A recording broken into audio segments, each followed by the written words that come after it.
জাপানের বিপক্ষে বিশ্বকাপের রাউন্ড অফ 32-এ গুরুত্বপূর্ণ ম্যাচে ব্রাজিলের তারকা ফরোয়ার্ড নেইমার পুরো ম্যাচ খেলবেন কিনা তা নিয়ে ভক্তদের আগ্রহ তুঙ্গে।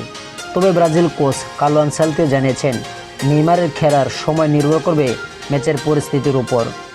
কাফ ইনজুরি থেকে সেরে ওঠার পর স্কটল্যান্ডের বিপক্ষে গ্রুপ পর্বের ম্যাচে বদলি হিসেবে মাঠে নেমে প্রায় 15 মিনিট খেলেছিলেন নেইমার।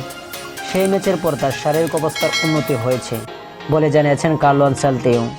ম্যাচ পূর্বের সংবাদ সম্মেলনে ব্রাজিলের কোচ বলেন, নেইমার এখন আগের চেয়ে অনেক ভালো অবস্থায় আছেন এবং 15 মিনিটের বেশি খেলার মতো ফিট। তবে তিনি শুরু থেকে মাঠে নামবেন কিনা কিংবা পুরো 90 মিনিট খেলবেন কিনা সেটি ম্যাচের পরিস্থিতি বিবেচনা করেই সিদ্ধান্ত নেওয়া হবে। বিভিন্ন আন্তর্জাতিক গণমাধ্যমের প্রতিবেদনে বলা হয়েছে, নেইমারের শুরুর একাদশে থাকার সম্ভাবনা কম। তাকে বেঞ্চে রেখে ম্যাচের দ্বিতীয়ার্ধে নামানোর পরিকল্পনা বেশি সম্ভাব্য, যাতে ইনজুরির ঝুঁকি না বাড়ে।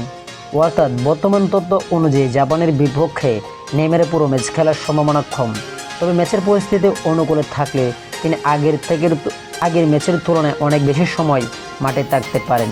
তো আশা করি যারা টি স্পোর্ট গ্যালারি চ্যানেলটি সাবস্ক্রাইব করেন নাই, সবাই টি স্পোর্ট গ্যালারি চ্যানেলটি সাবস্ক্রাইব করবেন এবং ভিডিওটা ভালো লাগলে লাইক এন্ড শেয়ার কমেন্ট করবেন। ধন্যবাদ সকল।